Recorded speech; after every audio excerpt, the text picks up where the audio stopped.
The law until now excluded those children, but it was discriminatory in its effect. That's why the legislation has put both what were referred to as illegitimate children and legitimate children on the same footing. But what's important to establish is the nationality or settled status of the parents at the time of the child's birth.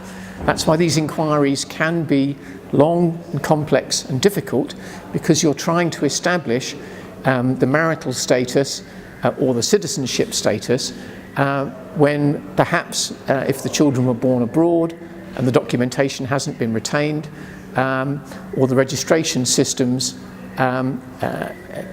were in their infancy in newly independent countries. That if they haven't retained original copies of documents, then it's difficult to obtain additional copies.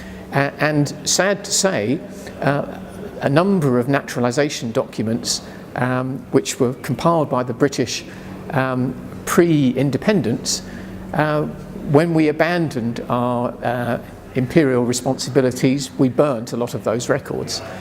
So I'm afraid not all of them were brought back to the National Archives in Kew. But it's important for people to make those inquiries, as I say, to talk to their grandparents, establish what documents they do have, obtain legal representation to ensure that they can search for those that are missing, and assert the entitlement which the Windrush generation has always had. It's important to stress that this is not a concession.